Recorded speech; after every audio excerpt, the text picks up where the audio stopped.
we do security at a building in town, CBD, right?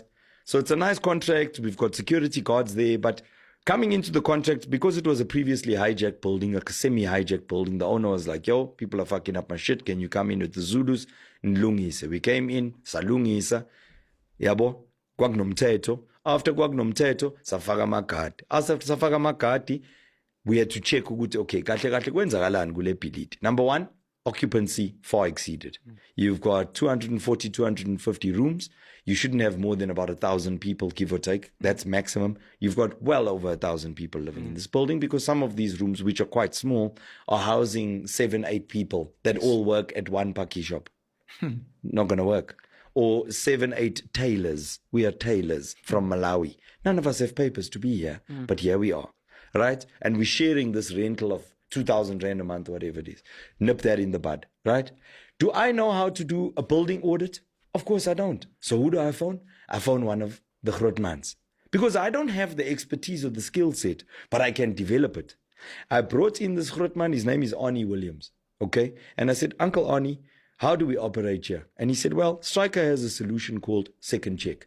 The second check system works like this. We come into the building, we check everything. We check all of the COC requirements and how far you are from meeting them. This is everything. It's plumbing, it's electrical, it's signage, it's access control, emergency exits, fire escapes, fire in the event of fire, what do you call it? Extinguishers, structural integrity of the building, you name it, right?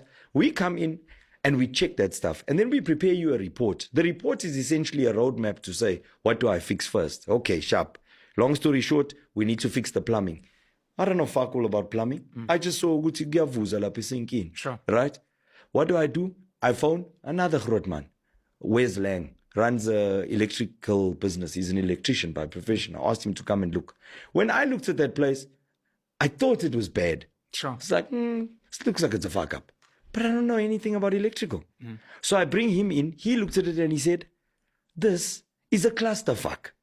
There is illegal connections. There is bridging. There is this. There is that. Yeah. There's places where the wire is running from the globe in the ceiling, ikijimala, to come and run a plug with fridge. Sure. Sure. I'm like, yo, damn. He explains to me, boom.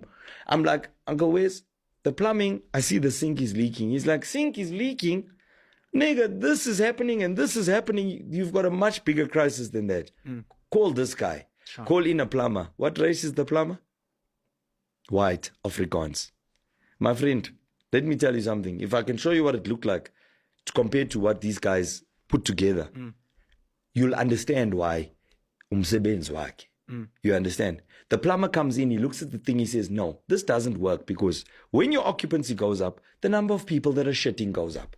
If a building is designed for 600 people to be shitting, ingalunga. If 1,800 people start shitting into the same toilets and the same pipes, you're going to have a problem. That's traffic, Baba. Nasok. Multiply that by not only this building, the building next door, this one on this block, this one on this block, all of a similar size. What's going to happen underground, under the road with the sewage system? Disaster. Now, you're able to run as the city of Joburg runs, ignoring these things. Because there's people living there and they're living perfectly fine. They're happy with how they're living. You understand? Abananking, they pay their rent for the most part. Yeah. Right? But I know, ngokubona kwami, this is not right. But I don't have the expertise to fix all the problems. Yeah. I'm here for one thing. I bring in that expertise from outside. I bring the most skilled people that I know. And within 2-3 months of us being on that building site, come and see what that building looks like now. Come and see the progress that we've made. Not me alone, as a team.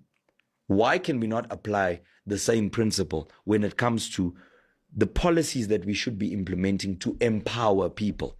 We need to get the most skilled into the positions where they are desperately needed. Case in point, the CBD. That issue that I just described, Uguti, what's causing this, that in the building, is not only this way. It's also happening this way. In other words, the sewage system in town. When water goes off on Sunday and comes back on next week Saturday, the water infrastructure is collapsing. It's fucked. They can't give you a reason as to why. They say, oh no, the reservoir is empty. Then you found the next day that's no longer the reservoir excuse. It's now, hey son, Angazi kwaqhuma pipe kuphi kuphi. That's why there's no water. Yeah. And I'm like, I even tweeted them and I said, guys, you look like you want a disaster to happen. Yes. Because the sewage, essentially, of those 1,800 people in this building and the 10,000 others around here that are shitting into a system that was designed to handle the shit of 3,000 people. My friend, it is now backing up back into the pipes of the building. It's chilling. When you walk around outside those buildings, iyavuza kanje at those outside drains. What now? Now it's a biohazard. Now people are going to get sick. Yeah. Now the rats are in charge. You see what I'm saying? How did this problem happen? Is it because the owner of this building neglected the building? Is it because the building was hijacked? Is it because COJ doesn't know what the fuck they're doing? It's a combination of all three. Because all three could have been prevented by COJ. COJ is in charge of making sure these things run. Arnie Williams has been able to create an entire business, all right, with that second check system because of how inept COJ is in checking these things. Yeah. Wes Lang has been able to create a massive electrical empire because he knows none of the COJ-owned buildings know what the fuck they're doing. So he can come in there and he can fix it and he can make money. He's an entrepreneur. How many kids, how many young blacks could Wes Lang train? How many young blacks could Werner train in that plumbing business? Because these are things, Penwell, we're never going to find a AI solution for infrastructure development. We're never going to find a technology solution, as in like sit behind a computer and make it happen. Someone actually has to do that work. And we are not training people to do it. We are not empowering people to do it, start their own businesses doing it because there's plenty to fix. But these guys, I think I requested a quote from that plumber brewer on Monday. My friend, he came 2 weeks later. He told me, my brother, I can come and quote you May 14. This was like on the 1st.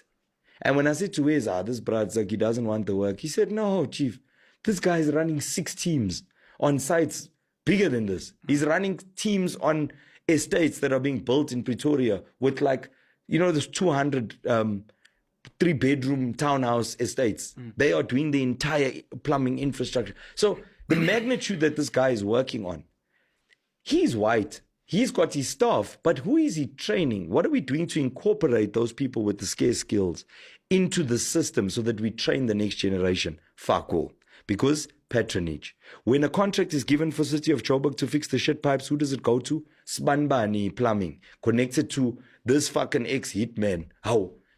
Mausubon Gutum is not done. You're like, how? But how did this tender of 300 million to sort out the sewage not get done?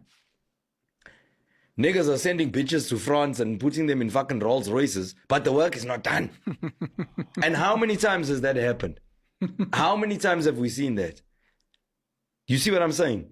These are the people that we are supposed to celebrate as entrepreneurs.